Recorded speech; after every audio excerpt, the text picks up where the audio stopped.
Steve is the most reliable guy. So we're in the most exciting time of the year right now. We're in the period leading up to Pesach. And Pesach is an incredible, incredible holiday. And I'm hoping tonight, by looking at the Haggadah and talking about what's going on in the world, try to uncover a little bit about what the secret of Pesach is and why it's so powerful and why it is the centerpiece of Jewish life. I don't know. I have friends who aren't that religious. And my friends who are not that religious, on Pesach, they are so careful. They don't eat bread. It is a big deal for them. And there's something about Pesach that's really magical. And I'm hoping to uncover that magic tonight. And I think to do that, I think we have to discuss what's going on in the banking industry right now. So, Walter, what do you think about what's going on in the regional banking world right now? Well, regional, Credit Suisse. Well, and now it may be Market crash. the whole market crash. They didn't have enough money to back up the withdrawals. So what do you think is going to happen because of this? The government's gonna bail them out like they did the last. People are gonna blame the Jews. They're going to blame the Jews. And so, so is this a bad thing that's going? What? Well, if they're gonna blame us, might as well make some money. So off it. nobody went down to it. There was. How can we make some money off it if they're gonna Well, blame they us? didn't go, they haven't gone out of business, everything, but I hear the stories that everyone's telling that, this is another big financial problem, that the banks are all collapsing. You asked, what bank went down today? And it's really interesting that everyone has a story surrounding these events. You got Kamala Harris and Joe Biden. And that's another story. That's You got the top right. people in the You world. believe in your government to save everything, and that's a story that is that. Not everything will be good. And you know what? It's interesting because part of what happens in the markets, there's something called animal spirits in the markets, right? And with animal spirits in the markets, if people believe things are going to get better, they actually get better. If people actually believe that, if they tell themselves the story that things are going to get better, then they actually get better. And so, you have people who tell themselves stories, and that actually changes things. And that's going to be the focus of what I'm going to talk about Pesach. Because there are five mitzvot of Pesach. There are 2 d'oraisa, 2 from the Torah, and 3 d'Rabbanan. Walter, do you know what the d'oraisa ones are? Matzah is the d'oraisa one. Anybody know?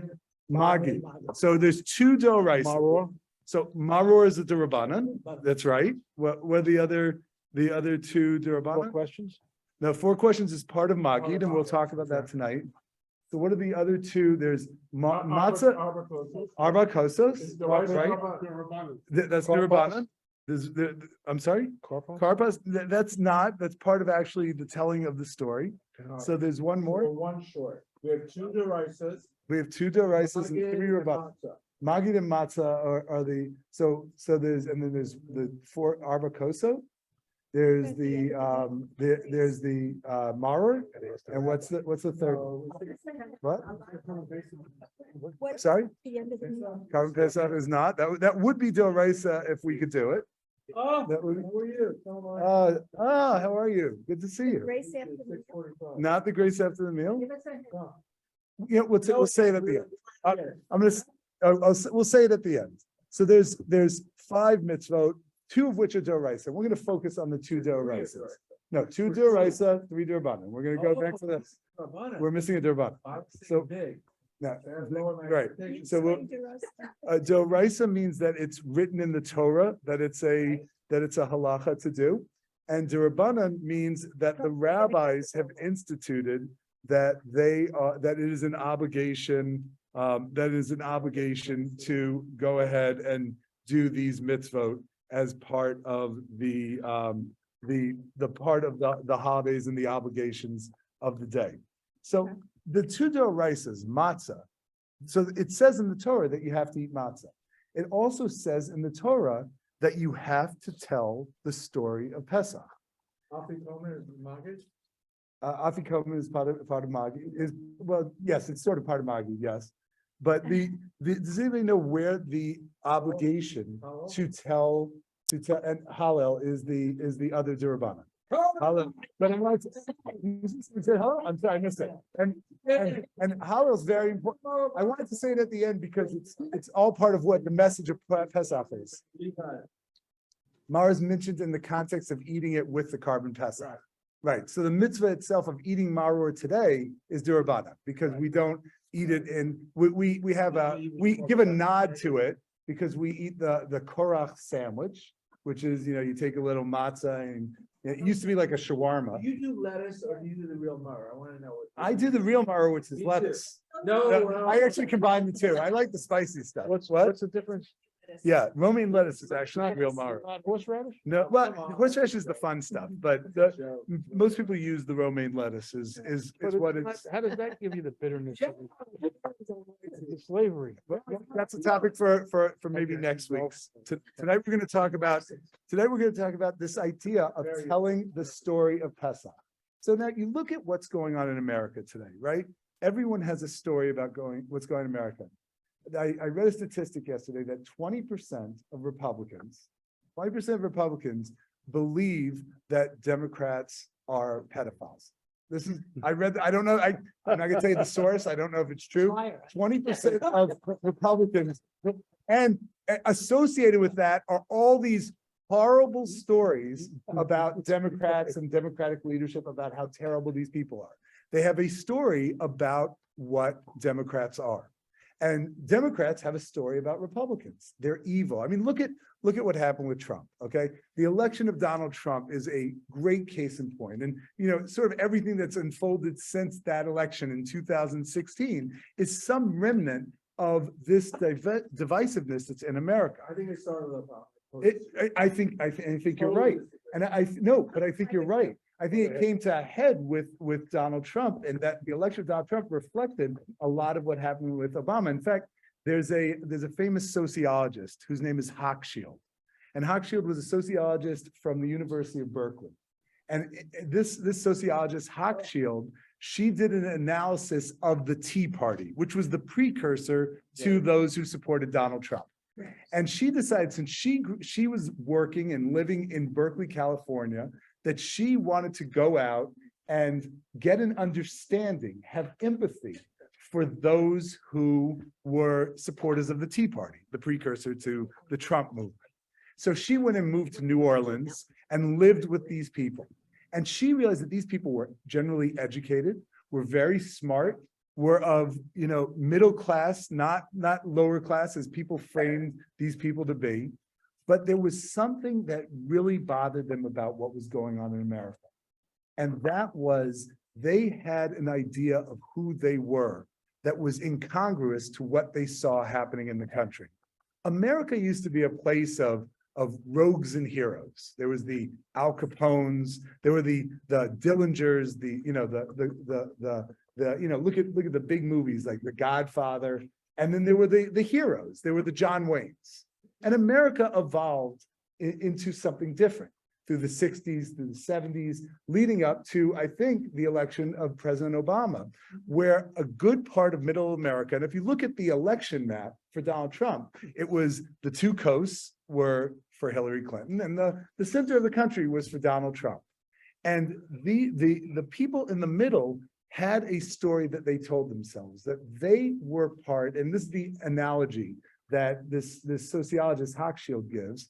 She says that these people were part of the American dream, not in the sense that they made it to the mountaintop and they were successful in everything they did, but they came from a family that was a heterosexual family. They went to church every Sunday, that they worked hard, that they worked hard at their jobs, and that some of the jobs were blue collar, but no matter how hard they worked, even if they never became rich for it, they were good people because they were Americans. They had this view of what it was to be an American, a view that I don't know if it exists anymore, what it is to be an American, that topic for another day. Then they saw Barack Obama, and Barack Obama became president. And this is from a liberal a sociologist from Berkeley who wrote this and did this analysis of the psychology of the people who were the Tea Party people who became the Trump people. And she said what they saw was that Barack Obama had gave an opportunity to people who did not work hard, who were not there for generations in blue collar jobs, and let them, so to speak, cut the line. That they want a line to the top of the mountain, And Barack Obama said, here, immigrants, cut the line. Here, people who are minorities, cut the line. In fact, if you are going to church every Sunday, that doesn't make you a good person. Right. If you're a heterosexual, it does not make you a good person. Now, I'm not saying anything about heterosexuality, homosexuality, but these were people who framed their entire consciousness around their vision, their story of who they were.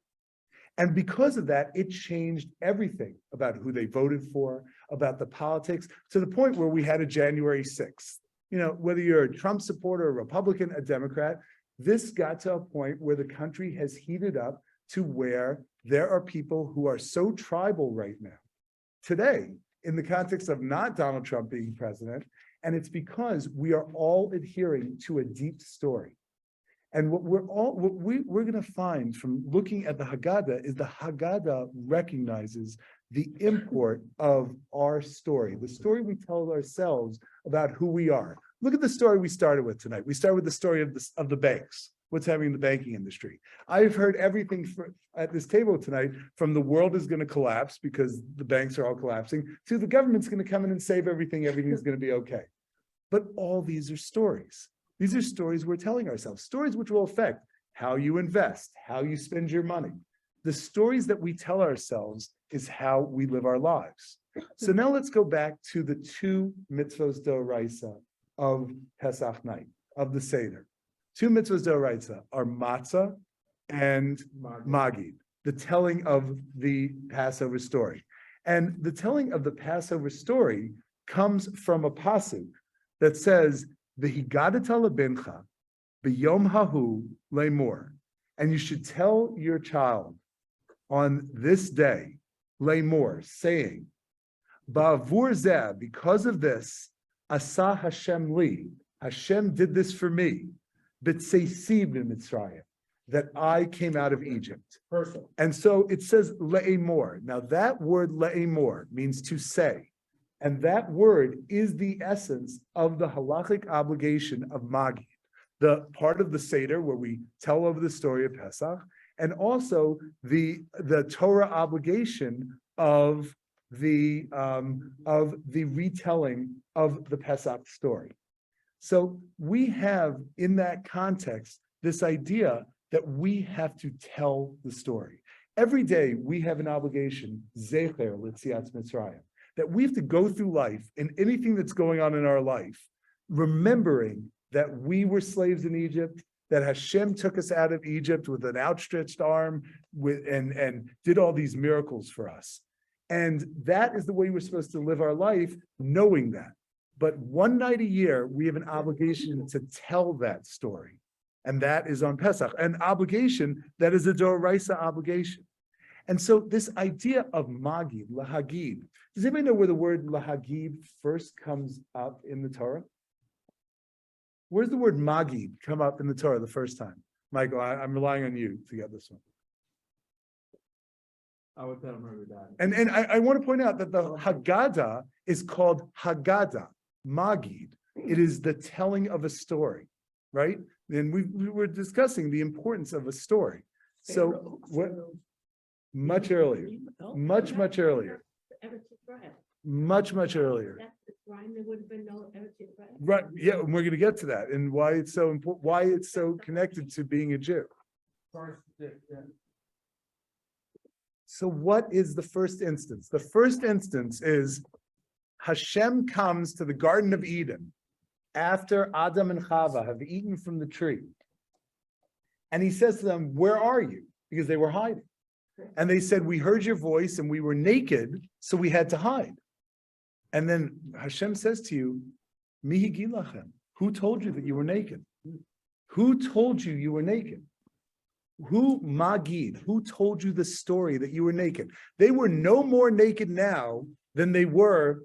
In fact, they were less naked because they put on clothes, but they were no more naked before they ate from the tree than after. But they had a different story. They had a different definition of what it meant to be naked, what it meant to be not wearing clothes. Their story changed. Their reality, the facts around them didn't change, but because they changed their story, the entire perception of the universe changed. Their entire perception changed so much that they now understood the difference between good and evil because their story changed. When's the next instance of a story changing and a reality changing because the story changes? It happens with Avraham Avinu. Avraham Avinu tells his wife Hagar to leave the house. He sends her out. He sends her out with some water, sends her out with Yishmael, and they are in the desert, and Yishmael is dying of thirst. He's about to die. And so Hagar can't stand it. She walks away from him. And so an angel comes to Hagar, and she's crying, and she doesn't know what to do, and the boy's crying, and she can't be near him because she's so upset because she doesn't want to watch the boy die. And this is a woman who was a princess of Egypt. Hagar was the daughter of Pharaoh. And yet she's sitting there and she says, my son's going to die. I can't watch this. The world's coming to an end. The angel says to her something, tells her a story. What's the story he says? He says to her, what are you talking about? This person, Yishmael, is going to become a great nation, is going to become a great people. Yishmael himself is going to grow to be one of the leading people on earth. And he's going to be the father of a great nation. And immediately, you know what happens? Hagar opens up her eyes and she sees a well with water. Now, that well was not all of a sudden created. That well was there the whole time. In fact, there's a special tefillah, and if you ever want to, I can share it with you. There's a special tefillah that you say when you lose an object. Have you ever heard this tefillah? It's incredible. Have you ever used this tefillah? Yeah. It's the most incredibly, Yeah. it's one of the most incredibly effective tefillahs I've ever seen. I'll tell you amazing stories about this tefillah one day, about things that if you lose something, you say it's tefillah, you promise to give somebody tzedakah. I'm telling you, it works. I've never seen it not work. You found your keys. It's an amazing thing. I'll tell you the tefillah. So when you say this tefillah, you say Ama Rabban Yamin. Rabban Yamin says Hakol b'cheskat sumin, all are surmised to be blind. Hakol b'cheskat sumin ad shehakadosh baruch hu meir et einehem, until God opens their eyes. And this can be derived from the verse Vayivkach Elohim et eineha, and God opened up Hagar's eyes. She changed her perceptions about what was around her. That thing you've lost is there, but you can find it if you change your perception, if you change the story of what you think is going on in the world. So the central piece of the Haggadah is this idea of Magi, is the idea of telling over this story. So I want to look at the section of the Haggadah called Magid, which begins on page 24. And I want to show you how it directly reflects the halachic obligation of the Higadat Levincha b'yom hahu, that you have to tell your child on this day, this story, and what the meaning of that story is supposed to be for us, and what the difference is between the obligation on Pesach of Magi to tell the story and the obligation we have all the time, Zecher L'Tzias Mitzrayim, to remember that we came out of Egypt. So the Magid section begins with this statement, Halach manya de'achlu avasana be'ara d'Mitzrayim, that this is the matzah, this is the bread that we ate when we came out of Egypt. And this introduction goes into the Manishtana, where the children ask the questions. The real answer begins on the next page, on 26. The children have asked the questions. You begin framing everybody's thinking with talking about the matzah. And at the end, I'll tell you why this section of Magid begins with Halach Manya, with thought from the Tosha Rebbe that explains how this fits into this idea of Magid, of telling a story so you can perceive a new reality. So everybody says that Magid begins with what? What's the first part of Magid? The first part of the story of Pesach. It's on page 26. This is what most people say is the beginning of Magid. After Manishtana, what do you say to your children right away? What do you say to whoever's asking the question? And by the way, you don't have to, even if you have no children, you're obligated. You say Avadim Hayinu.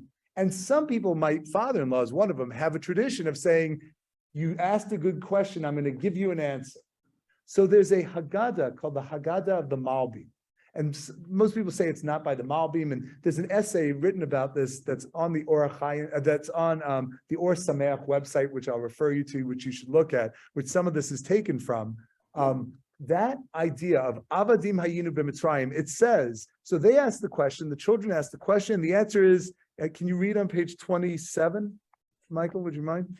We were slaves. We were slaves to Pharaoh in Egypt.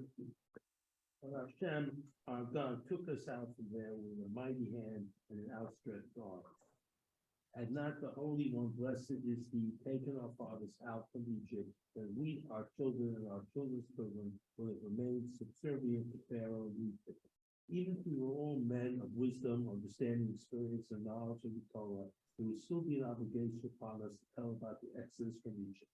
The more one tells about the discussion of the Exodus, the more he is afraid for it. Okay, so that most people say there begins the answer, the Magi, the telling of the Pesach story, because it sounds like you're telling a story. We just say we were slaves.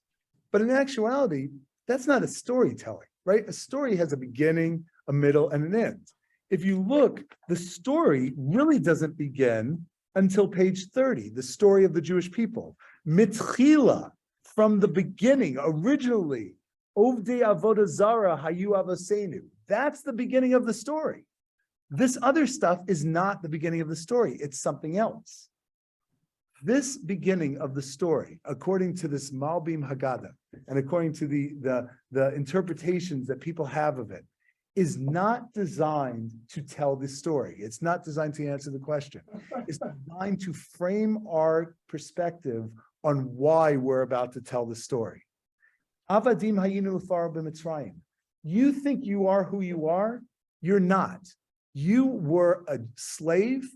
God took you out with an outstretched arm, and now I'm going to tell you the story. And this perfectly reflects the pasuk where the halachic obligation of Magi comes from. The Haggadata lebincha. That first thing you have to do is you have to tell your child where they come from. But in order to do that, you have to tell them where they are. You have to know what your starting point is.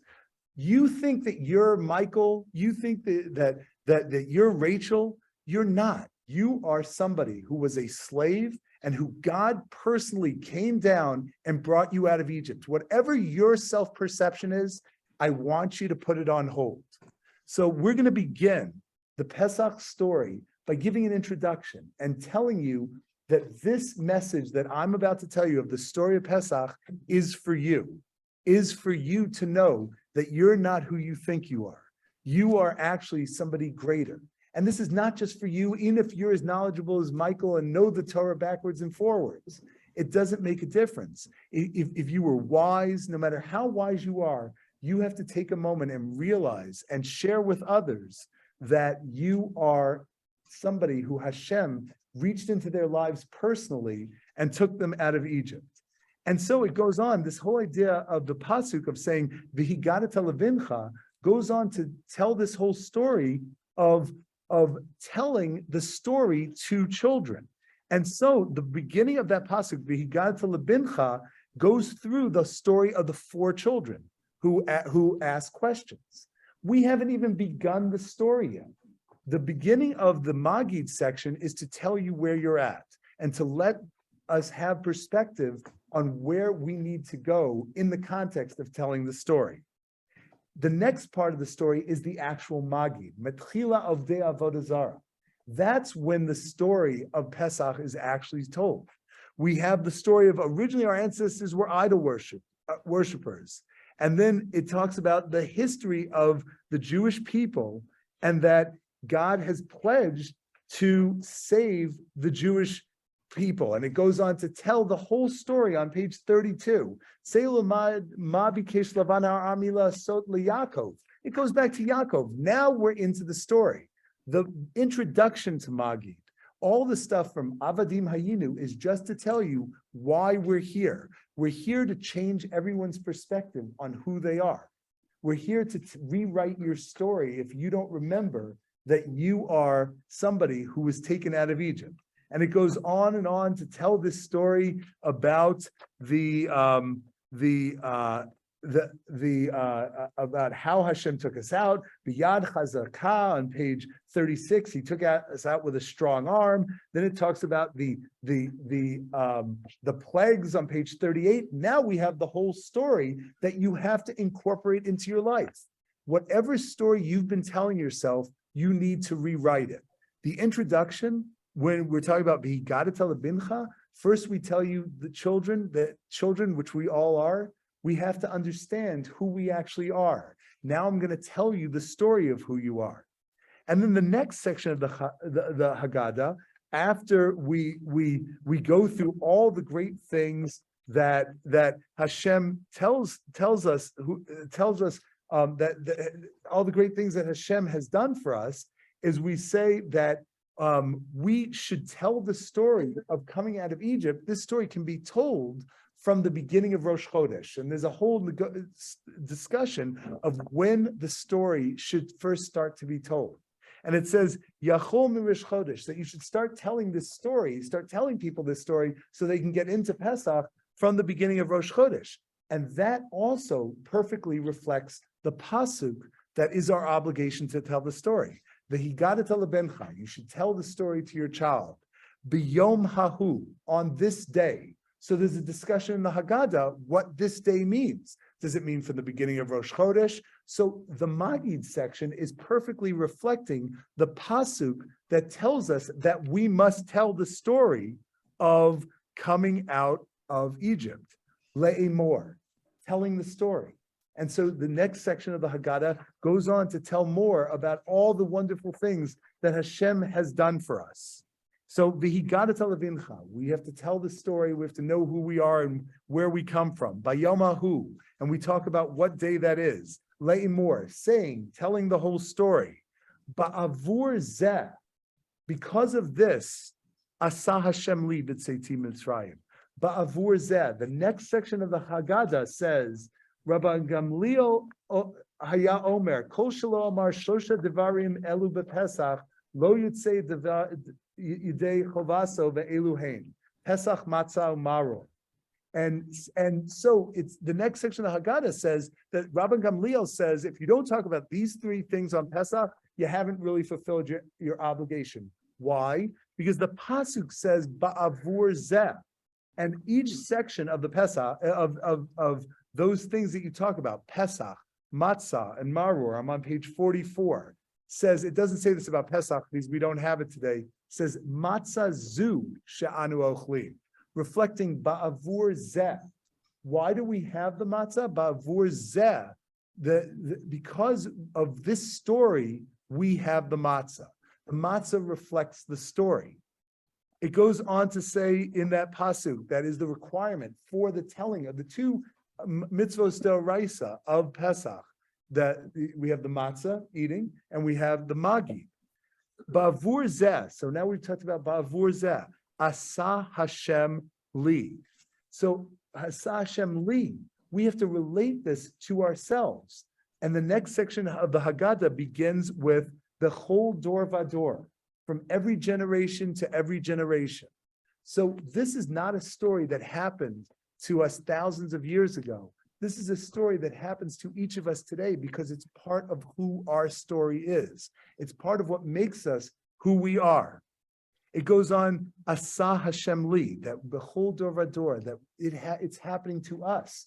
Because when you tell yourself a story, you tell yourself a story that you're not powerful enough, you're not good enough. You know what happens? You wind up not being powerful enough. You're not being good enough. There's a guy named Tony Robbins. I don't know if anybody knows who Tony Robbins is. Subscribe to. Okay, so I don't blame you. He's got a lot of good things to say. He says, I don't think of power in terms of conquering people.